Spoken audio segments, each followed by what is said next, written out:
Thank you for staying with us on the AM show. And after the hot one, my blunt thoughts, let's get into some other critical stories. We start talking about the Ghana Airways, rhetoric that has been spewed in recent times by Transport Minister Kweku Ofori-Esiamba. He has revealed that Ghana Airways will be back sometime between June and July this year. There's been talk about it.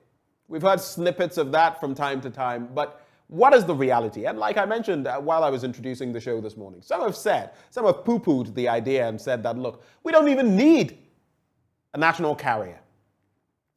That we've had myriad experiences with a national carrier, and that the cost involved, the other dynamics that we've not dealt with, could mean going down that same rabbit hole one more time at the expense of the ordinary taxpayer. But some have said it is a matter of pride.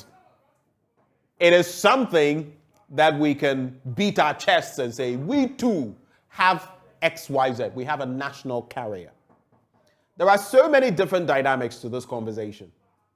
Well, this morning we host our guests to get into the nitty-gritty, the reality of this situation in terms of cost, in terms of execution, in terms of the past, and in terms of what lessons we may have learned for the future. Joining us for the conversation, we have Isaac Kofi-Adjei. He is a data analyst. He will be giving us some scope on that situation. Dr. Yakubu Akparibo is an aviation expert. And we also have Captain Michael Foley, retired international airline pilot with 40 years of flying experience. Gentlemen, a very good morning to you. Good morning to you, and good morning to your listeners. Who am I hearing from for now? This Dr. Akparibo. Okay. I also see Captain Foley. Good morning, sir. Good morning. Good to have you.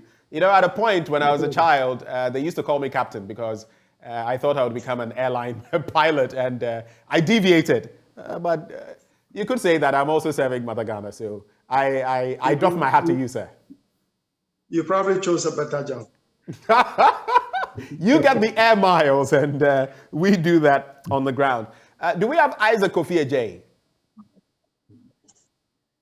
All right, I would have wanted to start off the conversation with him, but as and when we get him, we'll take matters from there. I'll start with you, Captain Foley. Knowing what you do, 40 years of experience, knowing what you do, having gone through the system, with everything you've experienced, what would you say about experimenting again with a national airline? How relevant is it? Well, I don't think this nation, or indeed any private investor, would like to experiment in running an airline. If our history is anything to go by, we must learn lessons from the demise of Ghana Airways and also Ghana International Airlines. Running an airline is very expensive and it's risky cost-wise. I remember a time ago, Richard Branson, Virgin Atlantic guy, he was interviewed and he was asked, how do you become a millionaire? His answer was, you start with being a billionaire, then you set up an airline, then you become a millionaire. Now that illustrates how risky airline operation is. So I don't think we are in a position to experiment in forming an airline. If the nation wants to start an airline, we must tread cautiously. And the model that I am hearing now does not give me hope. So I think this will just be my introductory comments, and then maybe we can go. Trajectory on which to start your introduction. But when you look at the module, the information you have now, what can you, I just want you to delve a little deeper before I move on to Doc as well. What do you know? Okay, now what I'm hearing is the government is, or the minister is excitedly talking about starting a new airline. It's being called Ghana Airlines, which means it's going to be a national airline. Now, from what I know about starting an airline, the requirements of civil aviation, you have to satisfy civil aviation with a few things. The equipment you're going to use your financial basis for starting an airline, the crew training facility, the aircraft maintenance facility. So you have to present a business plan, no, feasibility studies first, then a business plan. Then they give you an ACL, air carriers license. Somewhere along the line, then you'll be issued an AOC. Of course, the state system, there'll also be a security check on the company, just to make sure that the source of income is clean and is sustainable. So now, I've had this excitement about starting an airline, and it worries me for a few reasons. Now, I understand what they want to do is they're going to start with local and then regional flights. It's going to put the existing domestic operators at a bigger disadvantage. Now, they have been plowing the ground now on their own, and two of them are still surviving. Then suddenly, the government is going to encourage or support or sponsor another airline to enter the same field. Straight away, the playing field is going to be very uneven. It might drive these guys out of business.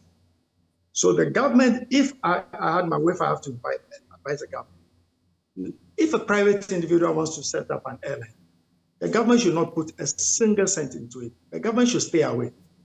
Let these guys, Ashanti Airline, I understand, Zoto's company, let them start the domestic airline. When they have proven their mettle, when the government is convinced that they can operate successfully and profitably, then when the need arises, then the government may, depending on the financial situation of the country, invest in it. So the model that they are starting with, yes, they have to start on domestic routes and the regional routes, but the government must not play any part at all at this stage. This is what, you see, in Nigeria right now, there is a battle going on next door. Nigeria wants to start an airline. The airline operators of Nigeria have taken the government to court because they said the playing field is not level. This new airline is going to be given certain concessions which they don't have, the local airlines don't have. Now, the Nigerian government is also putting up a defense. The Nigerian government said, local airlines, we invited you to buy shares in this new airline, and you did not participate. So my question is, has the government offered local airlines, I think there are only two now, Awa and Passion Air, has the government invited these two airlines who have already been in operation against great odds, they are surviving? Has the government invited them to join in forming a national airline? So we must consider this very carefully. The only stage at which the government can intervene or join is if the government thinks that we must fly international routes. Then again, because the taxpayers' money is at risk, now we cannot be experimenting with investments in this country. Then the government can accept this airline as a flag carrier, which is a technical term, as a flag carrier, but not a national airline. In other words, it will fly the flag of Ghana, but again, because of our financial constraints, the government must be careful what money should put in. We must learn our lessons. We've been away from the airline business for 19 years or so. The aviation world has moved fast. Now there are so many players that have joined the market out of Accra that joining, forming a national airline, we must try very carefully. That is what I think. We must tread very cautiously. Let me bring in Dr. Akparibo. And the reality is that Ghana Airlines or Ghana Airways went under in 2010. Yeah. In 2016, there was talk about reviving it by October 2016. 2004, not 2010. Well, I'm talking about, so 2004, there were issues. In 2010, there was something running, wasn't there? It wasn't totally... Ghana 2004, and Ghana International was set. International. Right. It was So all the way from 2004 till now, we have struggled to get back on our feet. In 2016, there was a project to revive it. That did not really, see the light of day. And now in 2023, we're trying to go back down that road. For you, what do you see to be the gray areas the problematic areas that we really ought to look at on the back of having a national carrier over these decades. Nkrumah started it for us with the Ghana Airways Corporation, and we've hobbled through ever since. What's your take? Yeah. So, like Captain made in his introductory remarks, in modern day aviation, government should not have a role in managing airlines. If you look in Africa now, South African Airways, which used to be government owned, it went bankrupt. Kenyan Airways is struggling. The only one that is doing better now is Ethiopian Airlines. So government, to me, should not have a key role in managing an airline. Now, this agreement, I'm made to understand that government will not put in any investment in the establishment of this new airline, one, and then two, government is going to have about 10% stake. So I don't know if this 10% equity is going to be capital injection or what form, or whether it's going to be maybe the tax reliefs that they are going to give them, or what kind of forms. We've not been told in what way this 10% that government is going to own is going to be. So I think the main issue will be government interference, if government can stay off it. The second one too is, like Captain mentioned, is going to put pressure on the already existing domestic airlines. They are wholly private, and aviation is very much capital intensive. Safety is very paramount, and you need personnel to be trained. You need your equipment to be maintained, paying leasing for aircrafts and stuff. So it's very, very capital intensive. And if these private investors are putting their money, and then government rather tries to help like one over the other, then definitely they are going to have a competitive edge. Now, the good thing about them also coming in is that prices of airfares definitely will be affected. We may have like reduced airfares. It's not guaranteed, but that could happen. Now, the other thing is the group that is forming this new carrier, the Zotos group was incorporated in the UK in 2021. And when I checked their records, they've not had any experience in aviation, in managing any airline anywhere, and also the Ghanaian partners are also very new, so definitely. You're talking about the Ashanti Airlines. Yeah, that's Ashanti Airlines. That's also new. They also don't have much experience, If you come and tell me that you want to go to space, what I'll ask you is, how are you going to go? Have you been there before? How does it feel to be there? Right. So these are the questions that I think government should have asked this group. And when you look at the initial processes of the tender, there were very good competitors like Egypt Air. I think Ethiopian Air was also interested. And all these were... But were you surprised none of them got their way through? Yeah, because these are established airlines. The airlines you are mentioning are the most established ones on the continent. Some of the most established ones. Exactly, and Ethiopian has done something in our neighboring country. That's in Lomé. They established Aska Air, which is doing well now. Is doing the regional flights in the francophone areas, and then even they come to some of the Anglophone cities. So they have like a track record of doing something like this. And I think maybe we should have looked at companies like that. Like Captain said, you cannot experiment in this field. You need to know what you're real about from day one that you're going to start. All right. Before I go to our data analysts, I just want to run this question by both of you. So you've spoken about unfair competition, for example, and what this could mean for the rest of the market, because it would be like handing bread with margarine to one end of the market and leaving the other to go dry without even the bread. What the dynamics would be there, only time will tell. But I just want to put this blunt question to both of you. Give me a straightforward answer. Do we need a national carrier right now? I'll start with you, Doc.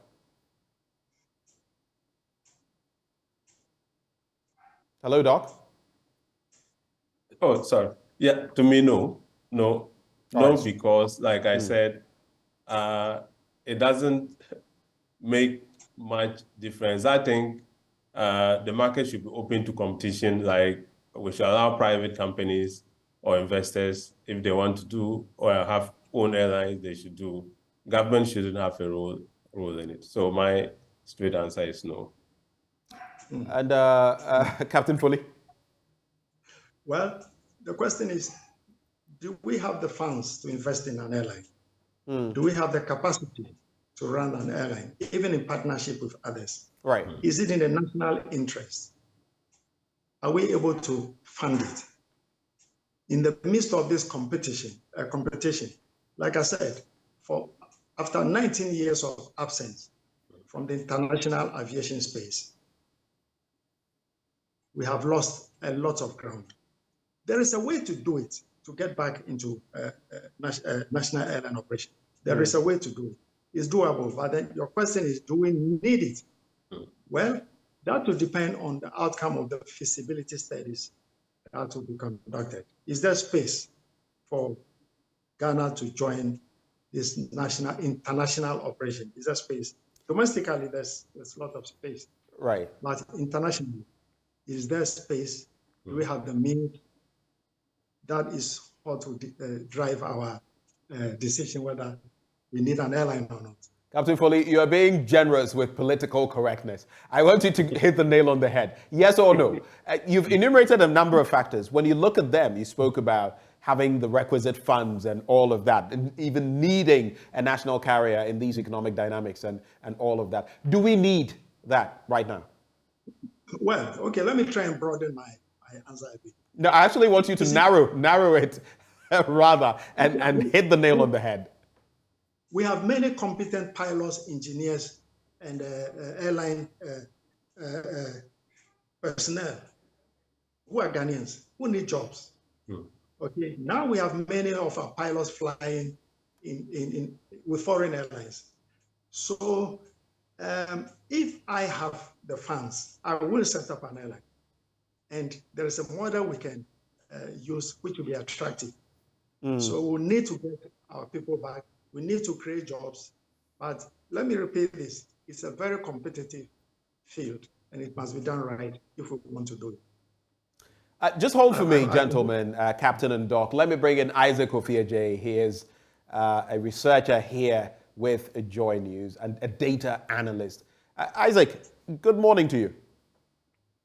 Good morning, Ben. Thanks for joining the conversation. It's good to have you on board. Tell me, what can you tell us about the history, the trajectory of Ghana Airlines or Ghana Airways, and some of what have been said in recent times in respect of this revival, this resurgence of our national carrier? Well, I think the interesting thing is that about 20 years ago, when we were at the international front seeking for debt cancellation, that was when we said goodbye to Ghana Airways. And 20 years down the line, we are at the same place, looking for another bailout package, restructuring, cancellation of debt, debt forgiveness, in addition to forgiveness of sin. And we are introducing another, airline. Very, very interesting. One aspect that I saw as a result of why the Ghana Airways was actually, went out of operation was because of the high level of debt. In 2004, when we had to say goodbye to Ghana Airways, it was because we were owing so much, around $160 million that we were owing. And President Kufuor was very categorical that at that point in time, the country was HIPIC, and it was so impossible to bear a debt burden of $160 million. Plus, we ended up overstaffing the airways where it was giving us too much operational cost. And so if you look at our books, then, the state could absorb the 160 million but could not continue with the operation. So very interesting data over there that, 2 decades ago, 2 decades ago when we're actually at the international front seeking for a debt cancellation and debt forgiveness, that was when we said goodbye to Ghana Airways. And 20 years down the line, we are here saying that we are going to operationalize another airline. And we are just hoping and praying that the kind of debt trap that the Ghana Airways found itself in will not actually prevail this time around. So interesting dynamics. Any other things you'd like us to know, Kofi, before we let go of you? Well, it's not new. It's not new that we are having a private sector, joining. Like we are actually joining hands with the private sector to set up an airline. It happened before, the Ghana International Airways, there was a private component there. So bringing in the private person is not 100% assurance that the airline is going to do well.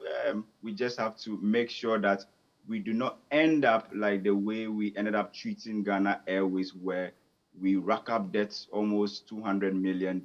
This time around, we find ourselves in a very, very dire situation that any debt, the state will not be able to afford it.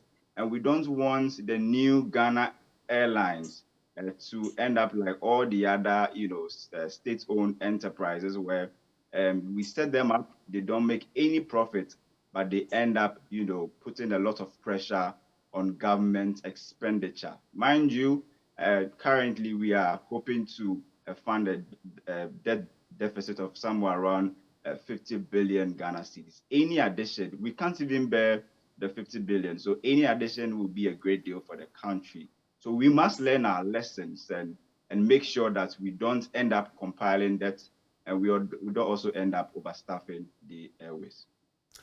Very, very logical points you've walked us through this morning, Isaac Ofie-Adjei. Thank you so much, Ike, for always bringing us the filler, the data. He is with our research desk. He's a data analyst here at JoyNews. Gentlemen, so back to you, Captain and Doc.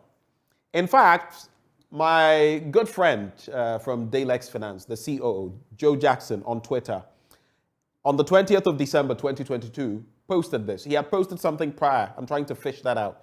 But he posted, while Kenya is keen on selling its stake in its national airline, broke Ghana is setting up a new national airline. And we know Kenya Airways is one of the finest, the biggest on the continent. They are willing to sell. And we are here, according to a story by Northern Reports, they are willing to sell their stake in it, and we are now setting up.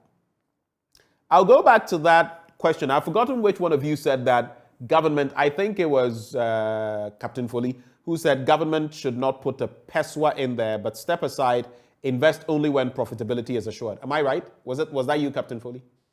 That's right. Great. That's right. Do you share in that opinion, Doc?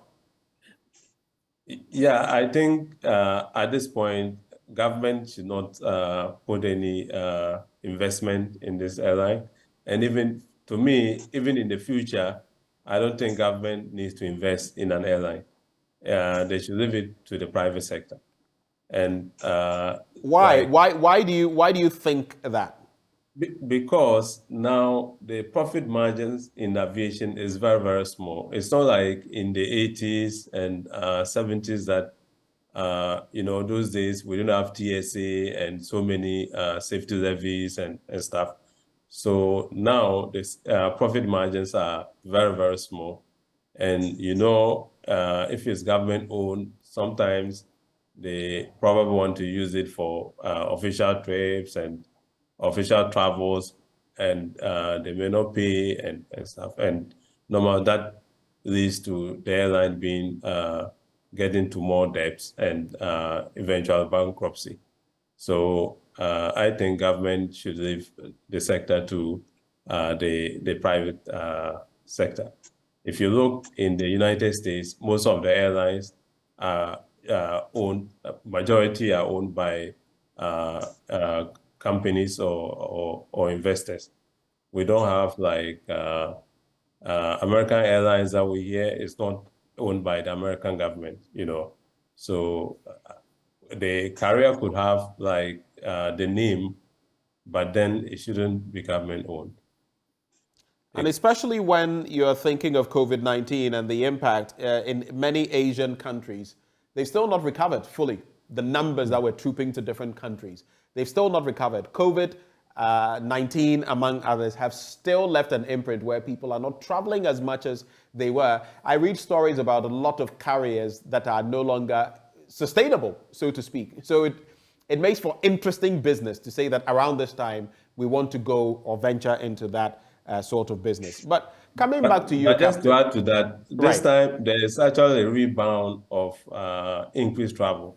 You know, so passenger numbers have gone up. But not the point I'm making is I agree with you, but not to pre-COVID levels in some cases. In fact, in some areas where tourism is key, they've still not bounced back as much as they wanted, and it has affected GDP and all of that. That's what I mean. Yeah. Okay. Let me come to you, Captain. What does it take, really? I think this would give us a better idea. You've started already. But what does it take, really, to set up a national carrier, especially when a government, a state, is involved? What does it take? What are the elements involved? What are the processes, the international regulations, sums of money likely involved in the short term, in the medium term, and in the long term? I mean, share with us what you do know. Well, let me start by going back to the question you asked first. Do we need an airline? Just like any business, it starts with a need. Is there a market for the product? That's how you should start with. Because nobody wants to enter into any business and lose money, especially not at the time that we have all these financial constraints. The data analyst presented a wonderful picture, which is very valid in light of a government setting up and running an airline on its own. That is what Ghana Airways, that is the headwind Ghana Airways faced, and then it collapsed.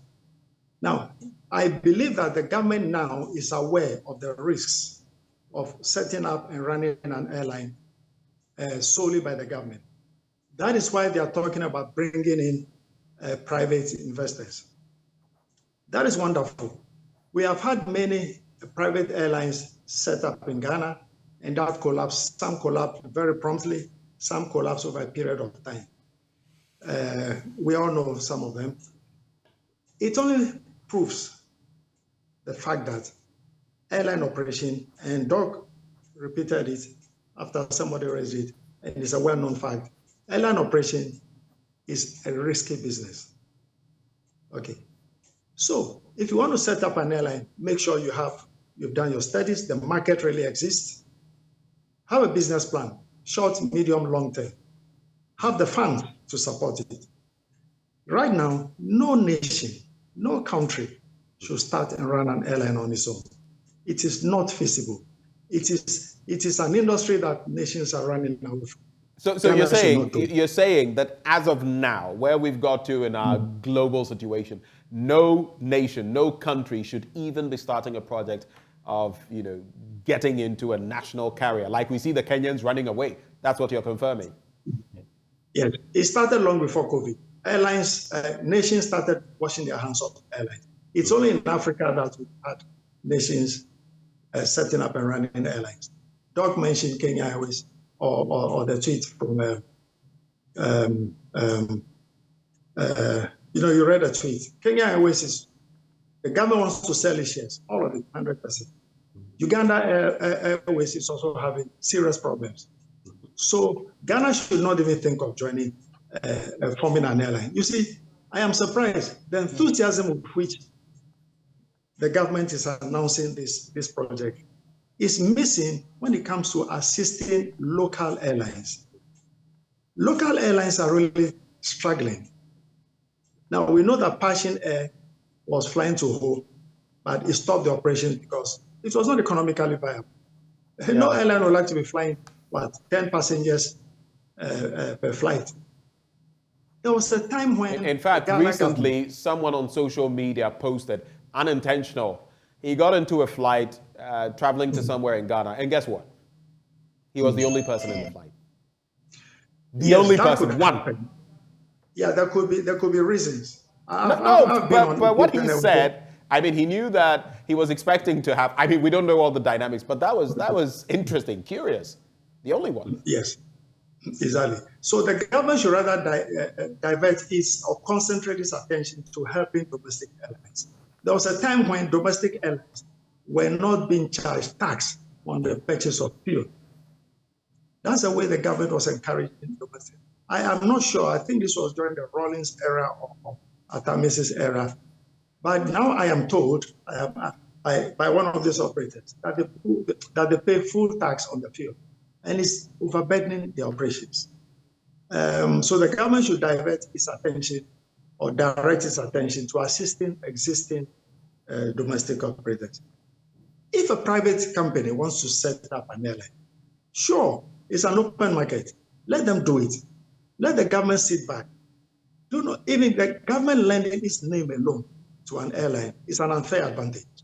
It's very unfair. The government can only come in if an airline says we want to fly international routes now. Then the government needs to come in and negotiate the rules, because negotiation of rules and certain things are done at government to government level. So that's when the government will come in and negotiate and will say, listen, I've watched your track record. You're doing good business. I will assist you to get the routes. And the government may then go in and say, but what's in it for me? So it brings me back to my point.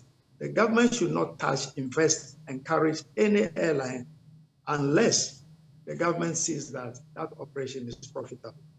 And setting up a new airline is not the way to go. It is completely not the way to go.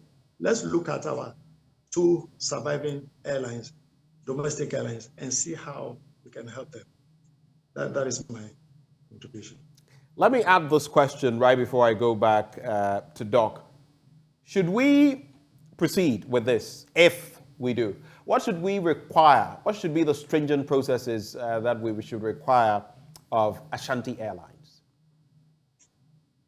to sort of ensure that this doesn't turn out to be another botched project? I'm addressing that to you, Captain Foley. Oh, well, the government should not be involved at all. Let Ashanti Airline run their routes. Let them run their routes. If they have the means, if they have the expertise, let them prove their mettle. Because nobody should stop a private airline or a private company from being established. So let them run their routes. Let them show that they have the means, they have the expertise, they have the fortitude. And then, I hope I'm making my point. You're making the point clear, but at some point, government must lend them some support, maybe not financially, but some support in some way. What can government do in that regard? The government can only help or should only help an airline that has proven that they can operate profitably. That should be the basic requirement. Could you repeat that? I missed what you said. The government should only assist an airline, whichever airline, if the airline shows that they can operate profitably. Because if Ashanti Airlines starts international operation and that airline collapses, it's an embarrassment to the government and it will cost us a lot of money. Okay. Private investors, no private investor will put their money straight into Ashanti Airlines. If you are invited today to invest in Ashanti Airlines, you will ask questions. You might like to see their track record. No bank will advance a capital to an airline unless they prove that they can pay back. The government must adopt the same process. And again, like Doc said, we are now being encumbered with serious national debt. This is not the time to experiment with anything. We must learn our lessons. And I'm sorry if I have to bring this. We have a national cathedral project that has ended badly. Right now, we have domestic structure going on. Citizens are suffering because the nation is broke. We must not throw good money after bad. That is my point. So the government should not touch any airline until there's a track record. And then the citizens of the country, whether it's Parliament or Council of Elders, should determine whether this operation is profitable enough for the nation to invest in. We mustn't throw good money after bad. That is what sticks with me. We mustn't throw good money after bad. So as far as this is concerned, the buck stops with Ashanti Airlines. If they take on the risk, if they have the capacity, then let them go ahead. But that brings me to you, Doc. With your experience in this sector, about how much ballpark figure would it take to get the national carrier back on its feet? About how much do you suspect it would take, which we would have to look at Ashanti Airlines for and say, can you do this? So in terms of figures, I wouldn't be able to put like an exact number to it. That's why I'm saying ballpark figure. Ballpark figure. Yeah, what would be like the basis? And that will also depend on how many aircrafts they want to lease at the beginning, like the kind of routes they want to fly, staffing and all that. So at this point, it's going to be difficult for us to give like an approximate cost, But when you look at even the bailouts that was given to some of the airlines like British Airways, and then also the carriers in the US when the pandemic hit, they were in the millions of US dollars, So I think it's going to be a colossal sum, but at this point, I wouldn't be able to give a figure because it will depend on the kind of aircrafts they want to use initially. Are they going to get Bombardiers, Boeing, what kind of aircraft? So it's going to be difficult at this point. And of course, we do not even know. It takes years. You have to order in advance for some of these, carriers. It takes years, whether it's from Airbus or Boeing or wherever it is that you're getting them from. So it would even mean that the process might be for the longer haul, not in the immediate term. And if that comes in, what would be the consequences or the likely, spin-off effects? And then again, another thing that comes to mind, politics. Because sometimes you may start a project like this. If another party comes into power, it becomes something else. We've seen that come to, the fore as well. What do you make of that circumstance? How can we avert any consequences down that road, Doc? Yeah, for the political interference, it will definitely happen. We know how Ghana is if things change. So that is why I and Captain said government should stay off completely. That's the only way to cure the problem. Because once government is involved and there's change in government, then you will see that there will also be changes in the top management of the airline. And normally that's what happens. The airport company is supposed to operate as a company. It's not supposed to have government interference and stuff. But that is not the case. Whenever there's change of government, there's always change in the leadership. So, and that also happens with the national carriers that we've had. So to cure this problem is just for government to stay off. Yeah. Is the transport minister getting all of this wrong then? I don't know what his intel is. I don't know what information he has access to. We don't know all the full details. We don't have the blueprint. Maybe they see things that we don't see. But do you suspect from where you sit, because both of you are experts in your own right, 40 years in the industry on one end, you, an analyst, an expert as far as this is concerned. Is the transport minister, do you suggest, do you suppose, getting this wrong in a way? And could we be preparing ourselves for yet another significant monetary loss with this project, especially if our state dips its hand into national coffers to support it? We don't know the full dynamics. The last time we lost $160 million. What's your take on that? I'll start with you, Doc, and put that same question to Captain as well, but I'll start with you, Doc. Okay, so I would answer it this way. So let's say a company in Ghana goes to the UK and tells the UK government or the transport minister there that they want to set up an airline. What the minister will ask is, have you done this before? They'll look at the records of the Ghanaian company, and normally without the key thing is track record. Without that, in the advanced countries, they will never proceed with it, So I don't know what the information the transport minister got, and then what the team had to make this decision.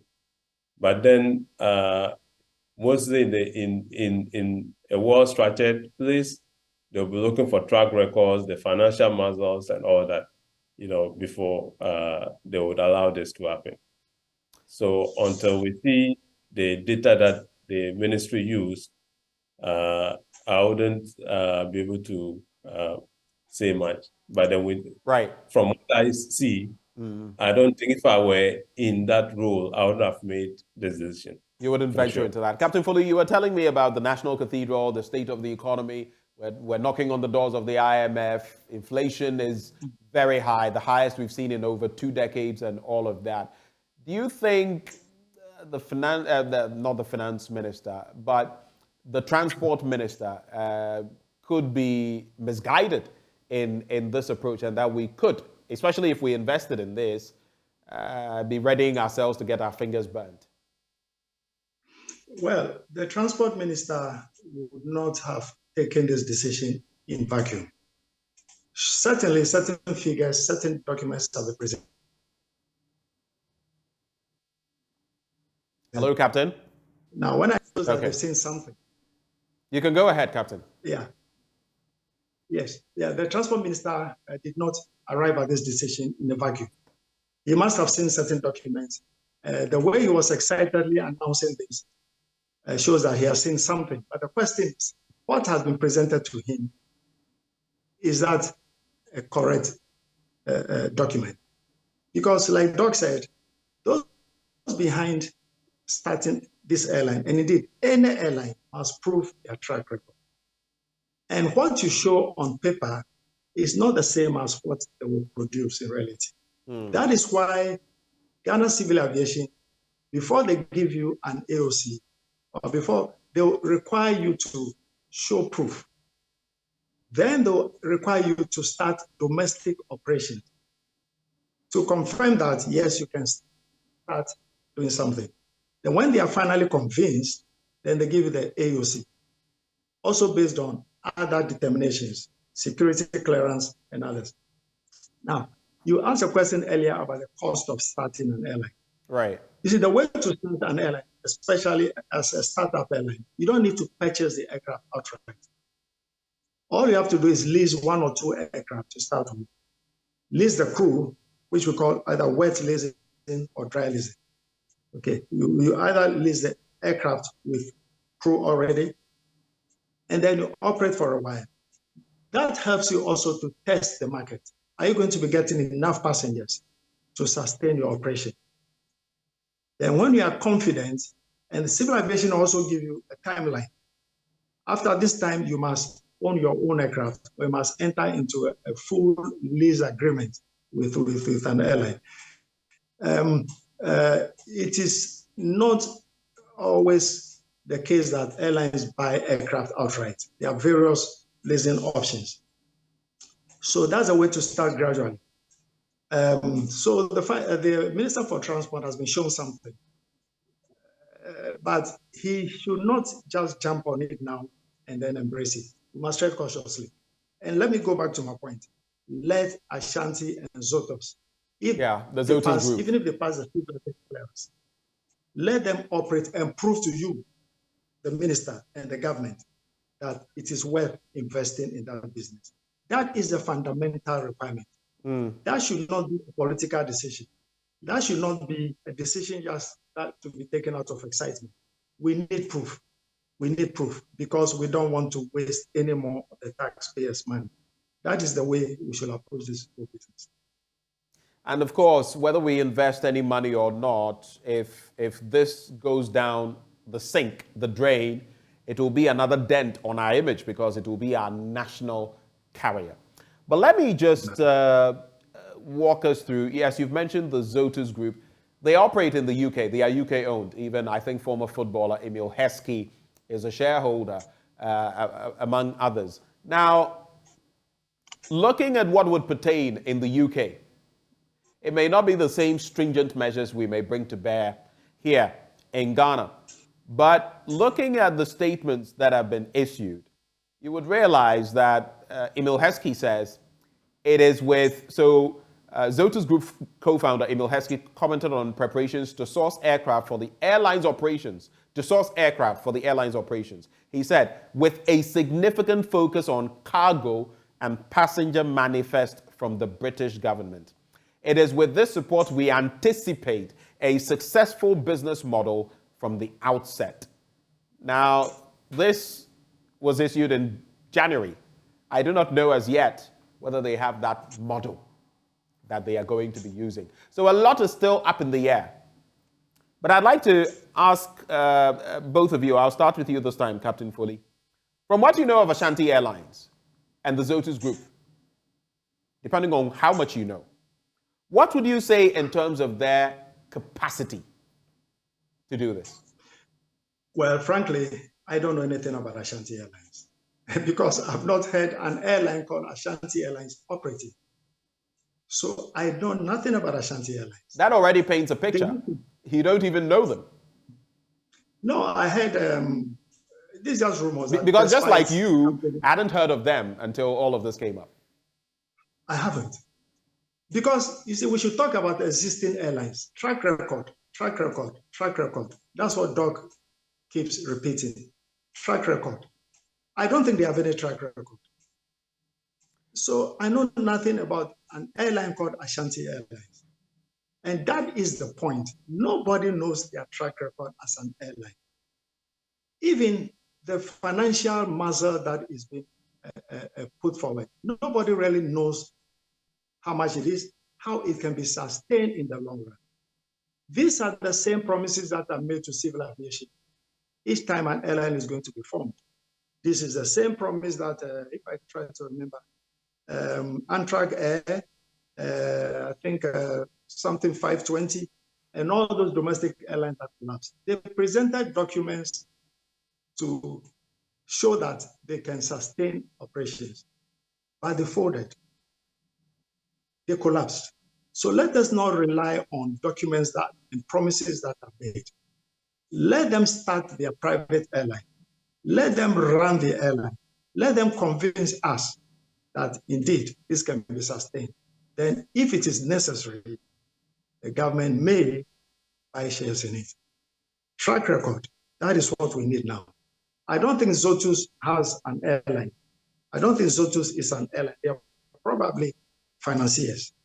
And they're talking, listen, not too long ago, somebody coming from the UK asking me if I can help them set up an airline. We had a few meetings and I took them to places that I would normally not have taken them, but because of the promises they made, in the end, the whole deal collapsed. So words are sweet. Documents are put down by speculators. Let them start their airline. Let us watch them. Let us see how they'll progress. Then we may partner with them. The best way to do it is invite existing airlines. Right. And see how you can do business with them. I'm looking at the Zotus Group online, and they talk about developmental of humanitarian projects and the infrastructure, roads, rails, airports, and ports. Then oil and gas, mining, energy, it goes on and on. When you click on infrastructure, and I'll just give you some details of what it says there. Even as it loads, though, do you share in that line of thinking? Are you curious, Doc, that we are choosing a, so to speak, previously unknown entity, and that we choose such an entity over the established ones? That's the first question. And then to wrap the conversation with both of you, because we have to go in some 2 minutes. If we're going to do this, how, for example, can we harness, I know usually these carriers would be international and all of that, but internal tourism, we have quite a gap in there. Some people will tell you if prices were cheaper and all of that. Can we have an element to it that would take advantage of that, or must it as usual, be restricted to international flights? Those two questions for both of you as we wrap. Yeah, so I think government should rather concentrate on developing infrastructure. Like Captain mentioned, the whole airport is not used. Wa Airport is also there. Sunyani will be completed soon. These three airports are not being used, and government invested so much in this infrastructure. So they should rather give like tax rebates to the existing airlines so that it will make domestic travel cheaper. So if you need to fly to Ho and you have to pay like 50 Ghana cedis, most people prefer to do that than taking the bus. I flew on Ryanair from Stansted, UK to Memmingen in Germany, and I paid only £17.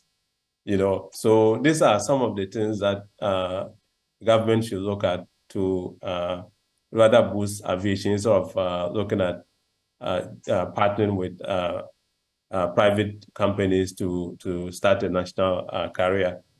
All right. Like you said, I was really also surprised in regards to your first question that the Zotus group was chosen, because Egypt Air and Ethiopian were very much interested in this. And I think they presented good bids. And if I were a member of the committee, I would rather look at them than Zotus Group that has no track record in aviation whatsoever. I've not seen them like have any budget airline in the UK or anywhere in this world that I would have confidence in real partnering with them. I remember the last interview that the Parliamentary Select Committee chairman gave to your network. Right. He said he sat in their meetings and then he listened to them and then he was convinced. I think in this kind of deals, you need to go beyond that. You don't just listen to what the person says and then take a decision. It's very, this is like more of a special area. So you really need to dig deep down, know the finances of the company, the track record before awarding such a deal to them. So we'll take the final comments from Captain Foley. That's how we'll cap off the conversation. But when I finally was able to get into their aviation bit on their website, it says Zotus Airlines has extensive, rich experience in the industry and is a reputable company with excellent relationships with leasing companies and financiers in North America, Europe, and Asia. Interesting. Not exactly detail in there. Interesting.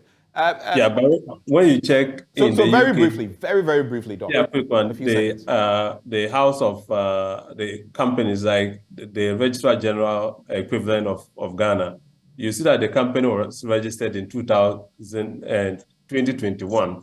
So a 2021 company cannot say they have extensive record in aviation and that. Right. Interesting point. Captain Foley, you have the final word in some 40 seconds as we wrap. Okay. Let me just take the domestic tourism part. You see, what is happening to Ho Airport is sad. It's a big embarrassment to this nation. Ho Airport, the airline that was operating there did not find it profitable. Let me just quickly put together what you said about tourism. Ho Airport is a national gem that must be polished. Whichever airline wants to operate there must be encouraged. Doc, you took a flight for £17 because the UK government encouraged the building of regional airports to make development of regions, and they give incentives to airlines that to operate out of such regional airports. They give them incentives so that cost of travel will be lower. There's a rich tourism potential in that part of the region. I have an experience which time will not permit me to share, and I've realized that we have abandoned the whole airport to the detriment of the development of the region and the nation itself. So yes, the government should concentrate on how to make Ho Airport profitable for the nation so that domestic travel, tourism, development will function. And it is doable. It is doable. I have a paper on that, which I might or I might not release. It's a national gem that must be polished. Maybe you should share that with the transport minister. But gentlemen, You've added so much to our conversation, and we're immensely grateful that you took the time to be with us this morning. We were joined by Isaac Kofi Ajay, my colleague here, data analyst, researcher with JoyNews. We also had Dr. Yakubu Akparibo, an aviation expert. Doc, I hope I didn't kill your name. No, please, you got it right. Okay. Thank you. And Captain Michael Foley, retired international airline pilot with 40 years flying experience. You never know, maybe I just might learn how to fly before I leave planet Earth. Thank you so much, gentlemen, and we wish you the best of the day. That has been our conversation on a new national carrier for Ghana. The pros, the cons, the good, the bad, and the ugly is what we've been exploring here. But coming up next, we're going to be talking agriculture, and stakeholders, many of them are worried about the constant politicization of the sector. We'll be delving into that all-important issue right after the break. Do stay.